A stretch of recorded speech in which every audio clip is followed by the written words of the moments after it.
कृपा करके इस मन पर शासन करें। ये सुबह ब्रह्म मुहूर्त में उठने ही नहीं देता, उससे नाम जप में पूरा नहीं हो पाता और नहीं, आपकी लगन कमजोर है बच्चा। नहीं, हमारा मन सोने नहीं देता। आप क्या बताओ तुम्हारा मन उठने नहीं देता और हमारा मन सोने नहीं देता। अभ्यास योग युक्तेन चेतसा नान्यगामिनी। जिसे शरीर बहुत क्लिष्ट रोग से युक्त है, तो जैसे डायलिसिस हुआ शाम तक, डायलिसिस के बाद जो हालत होती है वो ऐसी होती है, अब कुछ शरीर में भारी धड़कन, कुछ खाने की इच्छा नहीं, 11-12 नींद ही नहीं। अब अगर थोड़ी आनी शुरू हुई तो हमारी 2 बजे से दिनचर्या, हमको 1:30 बजे हमें जगना है। अब अगर हम सोते हैं तो फिर जग नहीं पाएंगे। 1:30 बजे उठे, बैठे पानी गर्म हुआ मिला और 2 बजे शौच स्नान के लिए बाद दिनचर्या किया, 2:45 बजे तो यहाँ आ जाते हैं। क्या हुआ? हमने नींद लेने का बहुत अभ्यास किया तो आंख नहीं खुल रही, और नींद पर बचपन से उस पर शासन हुआ तो वो हमसे कहती राधे राधे। अब उससे कोई परेशानी, थोड़ा तो शरीर है ना प्राकृतिक, पर वैसी परेशानी नहीं होती कि सत्संग छूट गया, भजन छूट गया, अब तो हम विक्षिप्त, ऐसा नहीं होता। तो ऐसे ही आप अभ्यास कीजिए। आजकल तो सुविधा है, अलार्म लगा लीजिए तो आपको जगा दे, आप जगे। आप दिनचर्या करें, कुछ दिन बाद बिना अलार्म के जग जाएंगे।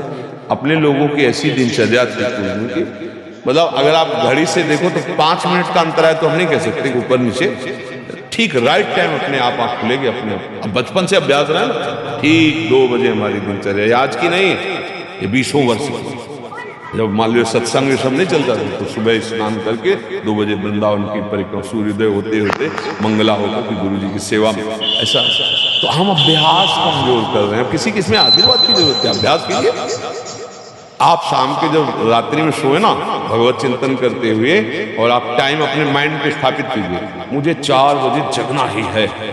4 बजे आपकी घंटी बज जाएगी दिमाग में, फिर आप करवट लेके सो जाओ, आपकी बात अलग है। अगर आप सच्चा संकल्प करेंगे तो आप देखना जग जाएंगे, क्योंकि अंदर ही भगवान बैठे हुए, चेतना है। 4 बजे और आप 1 साल अभ्यास कर लीजिए 4 बजे, फिर इसके बाद आपको 4 बजे के बाद नींद ही नहीं आएगी, आपको नींद खुल जाएगी। अभ्यास योग युक्त में ये नींद है, भोजन है। जैसे भोजन है, रोज आप आधा कवल बढ़ाते चले जाइए, धीरे धीरे डाइट बहुत अच्छी बढ़ती चली जाएगी, और आप घटाते जाइए तो 1 रोटी 2 रोटी में आपका काम चलने लगेगा। 2 रोटी दाल, संयम नियम से चलो, बहुत अल्पाहार करने लगोगे, स्वस्थ शरीर रहेगा। और आप आहार बढ़ाते चलो तो ऐसे लोग भी देखें कि ज्यादा शरीर में वजन नहीं है पर उतना भोजन उठा जाते हैं। हाँ, रोटी ऐसे ही से नहीं, मतलब गिन के नहीं, बीता से ना, हमने देखा है मतलब वैसे। और कोई ऐसी खास शरीर में बल कि भाई बहुत कुंतलों उठा लेते हैं, ऐसा नहीं। अभ्यास, तो भोजन का अभ्यास, भोग का अभ्यास, नींद का अभ्यास। गलत कर लिया तो गलत, अच्छा कर लिया तो अच्छा। अब जैसे संयम, ब्रह्मचर्य, वर्ष, स्वप्न दोष भी नहीं होगा। आपने आदत बिगाड़ ली तो अब ना करो तो भी आपका ब्रह्मचर्य नहीं रहेगा।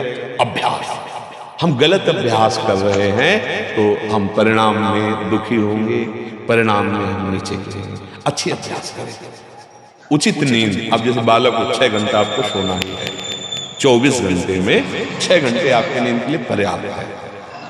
साधक के लिए 4 घंटे, बहुत शिथिल तो 5 घंटे, अच्छे साधक के लिए 3 घंटे। 3 घंटे में 24 घंटे की खुराक उनको फिट हो जाएगी इंद्रियों में। अब जो 12-12 घंटे सोते हैं उनको क्या होता है? अब कुछ ऐसे खाए पिए सोए, अगर दिन भर न बोलो तो सोते ही रहे। अभ्यास है तो आप सोने का अभ्यास कर लो तो उसका अभ्यास हो जाएगा। अभ्यास है बच्चा, अभ्यास ठीक कर लो, बाकी दिनचर्या ठीक कर लो। मर्जी इसी विषय को और 1-2 प्रश्न आते हैं कि जो रात को लेट नौकरी से आते हैं, फिर हमारे जी वो सुबह थोड़ा सा लेट हो सकते हैं हमारे जी। कै बजे तक रात में? जैसे रात 11-12 बज गए नौकरी से खाने पीने में, फिर सुबह 2 बजे तक ड्यूटी रहती है बार। अच्छा, मैं 12 बजे से 2 रात नाइट शिफ्ट हो गई तुम्हारे जी, इनके लिए तो अलग विधान हो गया हमारा जी। ये मतलब ब्रह्म मुहूर्त में उठे बच्चे। हाँ, अब जैसे रात्रि में ड्यूटी करते हो तो 6 घंटे तो सोना ही पड़ेगा, क्योंकि शरीर जो श्रम युक्त है